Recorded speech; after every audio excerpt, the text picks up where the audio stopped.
Hello and welcome to Unacademy. मैं शुभम सिसोदिया आप सबका बहुत स्वागत करता हूं। आप लोग जानते हैं एनसीईआरटी समय समय पर काफ़ी ज़्यादा डिस्प्यूट्स में बना रहता है, कंट्रोवर्सीज में बना रहता है। कभी अपने सिलेबस को चेंज करके तो कभी फिर जो हमारा हिस्ट्री है उसमें कुछ छेड़छाड़ के जैसे आरोप हैं वो लगते हैं, और अगेन फिर से एक ऐसी चीज़ हमें देखने को मिली है। दरअसल एनसीईआरटी ने अभी दो ऐसे नए मॉड्यूल जारी करे हैं जिनकी वजह से एनसीईआरटी फिर से काफ़ी ज़्यादा चर्चाओं में आ गया है। एनसीईआरटी के नए मॉड्यूल में दरअसल भारत और पाकिस्तान के बंटवारे को लेके 3 कल्प्रिट्स के बारे में बताया गया है कि इस विभाजन के लिए कितने और कौन लोग जिम्मेवार थे। तो दरअसल इस मॉड्यूल में Jinnah, Indian National Congress and Mountbatten, इन 3 लोगों को यहां पर इसका जिम्मेवार बताया गया है। नाउ अब हम जानते हैं पूरे मुद्दे के बारे में, एग्जैक्टली पूरा मुद्दा क्या है, क्या था पूरा का पूरा मामला। अब लेकिन यहां पर हम समझने की कोशिश करेंगे कि किस तरह से ये पूरा इशू आपको समझना है, किस तरह से आपको इसकी अंडरस्टैंडिंग रखनी है। मैं तो पूरी चीज़ों को बताऊँगा, लेकिन आप लोगों को अपना जो ओपिनियन है वो कमेंट सेक्शन के अंदर वो आपको जो है पुट अप करना होगा। आप लोग ज़रूर उस बारे में मुझे बताएँ कमेंट सेक्शन के अंदर। इस पूरे मुद्दे को जानें उससे पहले मैं आपको बताना चाहूँगा अनअकैडमी के प्लस कोर्सेज़ के बारे में। आप अनअकैडमी के प्लस कोर्सेज़ को अवेल कर सकते हैं जस्ट 17,999 में। उसमें 12 महीने का आपको एक्सटेंशन मिलता है। जीएस, सीसेट, टेस्ट सीरीज़ सारी चीज़ें आपको मिलती हैं। ये जो ऑफ़र है, कल तक ये ऑफर पूरा खत्म हो जाएगा, आप इसको अवेल कर सकते हैं। अगर आप लोग प्रीलिम्स को क्वालीफाई कर लेते हैं तो आपको मेंस एग्जामिनेशन के लिए रेजिडेंशियल जो प्रोग्राम है उसके लिए आप एलिजिबल होते हैं, जिसमें आपका रहना, खाना, अकोमोडेशन सब कुछ अनअकैडमी प्रोवाइड कराएगा। आपको यहाँ पर जो बैचेज हैं हिंदी, इंग्लिश, बाइलिंगुअल, सारे के सारे बैचेज आप लोग यहाँ पर अवेल कर सकते हैं। लिंक जो है उसका डिस्क्रिप्शन में दिया गया है, आप लोग जाके वहां पर अवेल कर सकते हैं। देखो, भारत का विभाजन 1947 में होता है, आप सब लोग जानते हैं। लेकिन ये एक पॉलिटिकल डिसीजन तो नहीं था। केवल ऐसा नहीं है एक पॉलिटिकल डिसीजन हो। दरअसल एक बहुत लॉन्ग टर्म में दशकों की एक जो अंग्रेजों की सांप्रदायिक राजनीति थी, उसका हिस्सा था। ब्रिटिश साम्राज्य की नीति, जैसा हम लोग जानते हैं, फूट डालो राज करो की जो नीति उनके द्वारा अपनाई गई थी, उसका एक फल था, अंततः एक परिणाम उसका निकल के आया था।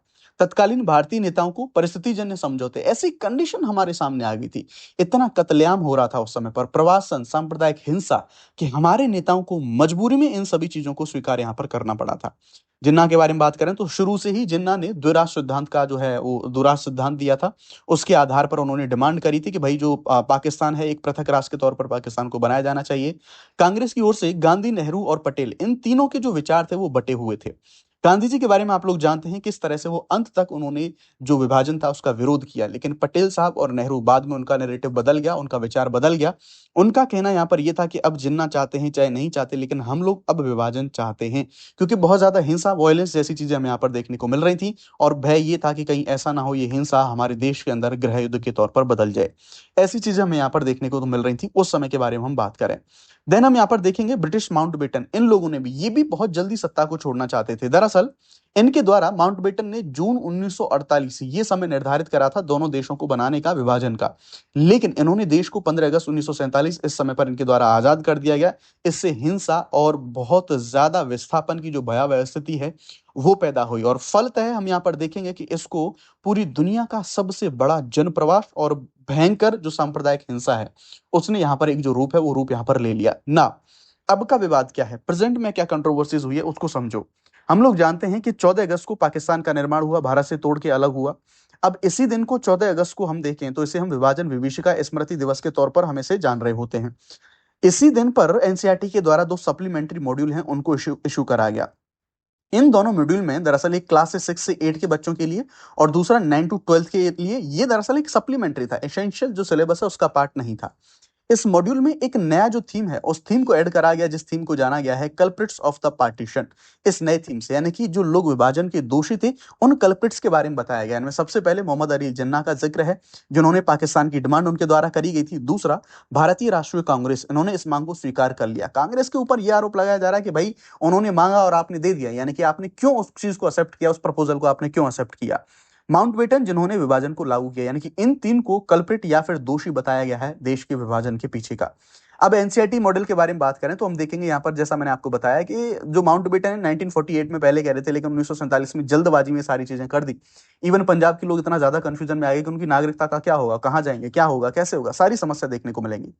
ये जो अपडेशन करे गए हैं, कुछ नए मॉड्यूल्स जारी करे गए हैं, इसका ऑब्जेक्ट था कि जो छात्र हैं उनमें एक डिबेट, उनमें एक प्रोजेक्ट और एक पोस्टर, ऐसी एक्टिविटीज के माध्यम से जो विभाजन की जटिलता है और इसके जो रिजल्ट्स हुए उन सभी चीजों को गहराई से समझना।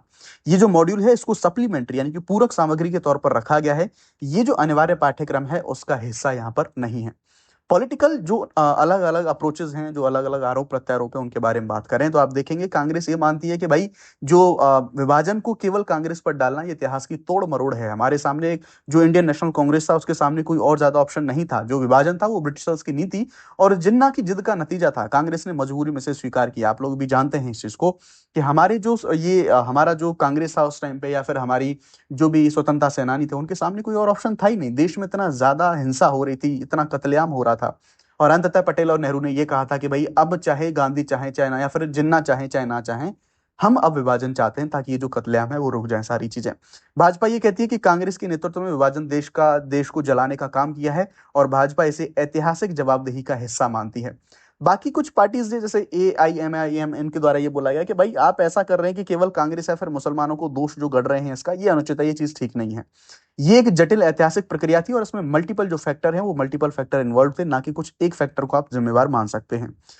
अब विवाद यहां पर ये उठ रहा है कि क्या ये मॉड्यूल ऐतिहासिक पढ़ा रहा है या फिर इतिहास को पढ़ा रहा है, इतिहास पढ़ रहे हैं हम, या फिर राजनीति को प्रभावित करने वाला एक नैरेटिव गढ़ रहा है, जो कि एक बड़ी समस्या में यहां पर देखने को मिल रही है। एक भय है ये कि कहीं एक नैरेटिव बनाने की हम कोशिश तो नहीं कर रहे हैं, हमारे इतिहास को तोड़ मरोड़ के ऐसे सारे जो संभावना है उन पर यहां पर जो थोड़ी सी चिंता जताई गई है। सकारात्मक पहलू क्या है? अब ये जो नए मॉड्यूल्स आए हैं इनके पॉजिटिव और नेगेटिव देखते हैं। देखो, जो बच्चे हैं, विभाजन की त्रासदी हुई, मानवीय पीड़ा हुई और राजनीतिक निर्णय हुई, उसके असर को अच्छे तरीके से समझ पाएंगे। बहस और प्रोजेक्ट, यानी कि प्रोजेक्ट और जो भी हमारे डिबेट जैसी चीजें हैं, जो एडुकेशन होती है, उससे ये जो सब्जेक्ट होगा, इतिहास जैसा थोड़ा कई बार बोरिंग और लेंदी सब्जेक्ट होता है, इसमें थोड़ा इंटरेस्ट क्रिएट होगा बच्चों का। लेकिन अगर हमने ये ब्लेम गेम खेला कि विभाजन को हमने किसी एक दूसरे के ऊपर डाला, किसी इंडिविजुअल को उसका जो आरोपी है वो बनाने की कोशिश करी, तो यहां से जो बच्चे हैं, जो स्टूडेंट्स हैं, उनके मन में एक बायस्ड जो अप्रोच है वो डेवलप हो सकती है, जो कि लॉन्ग टर्म के लिए और नई पीढ़ी के लिए काफी ज्यादा हानिकारक हो सकती है। ध्यान रखिएगा, इतिहास की जो कॉम्प्लेक्शन चीजें हैं, जो कॉम्प्लेक्स चीज हैं, जटिलताएं हैं, उनको अगर हमने सिंप्लीफिकेशन करने के लिए अगर कुछ ऐसा तोड़ मरोड़ने की कोशिश करी, तो उससे जो गलत धारणाएं हैं वो जन्म ले सकती हैं, और एक गलत जो हिस्ट्री है उसका ट्रांसफर हो सकता है हमारी नई जनरेशन के बीच में। तो हमें यहाँ पर बहुत ज्यादा सावधान रहना होगा। इतिहास एक ऐसी चीज है, अगर इसे निष्पक्ष ढंग से पढ़ाया जाए तो शांति, सह अस्तित्व या फिर सांप्रदायिक सौहार्द, इसके पाठ सिखाता है। जिससे हमारा जो विभाजन हुआ, इस विभाजन से हमें आज के समय के लिए सीख लेनी चाहिए, ना कि हमें पॉलिटिकली इसका मिसयूज करना चाहिए। इसे राजनीतिक आरोप प्रत्यारोप की ये जो तरह इसको प्रस्तुत करा गया, तो सीधी सी बात है, बच्चों के बीच में, नई पीढ़ी में सिर्फ नफरत फैलेगी, गलतफहमी और ज्यादा गहरी होंगी, मिसकंसेप्शंस जैसी चीजें और ज्यादा बड़ी होंगी। अगर विभाजन किसी एक पार्टी, एक व्यक्ति, उनकी नीतियां नहीं है, बल्कि जिन्ना की जिद, कांग्रेस नेताओं की जो विवशताएं हैं, सांप्रदायिक तनाव, इन सभी का एक कलेक्टिव एक जो हमारा परिणाम है वो निकल के आता है, हम सब लोग जानते हैं। तो हमें बच्चों को एक फैक्ट बेस्ड चीजें और साथ ही साथ मल्टी जो अप्रोचेस हैं वैसी चीजें हमें बच्चों को सिखानी चाहिए।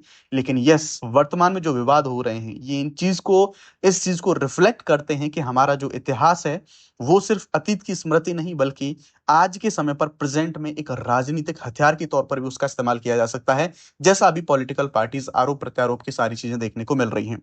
अब ये जो एनसीईआरटी के मॉड्यूल्स हैं नए, ये बच्चों को क्रिटिकल थिंकिंग, डिबेट करना, इन सब के अवसर देगा। लेकिन अगर इसे केवल किसी के ऊपर ब्लेम करने के लिए या फिर किसी दोषी ठहराने के लिए अगर इसे पढ़ाया गया, तो फिर डेफिनेटली इन जटिलताओं को सरल बना के पॉलिटिकल रंग देने का जो खतरा है, वो खतरा हमें काफी ज्यादा देखने को मिल सकता है।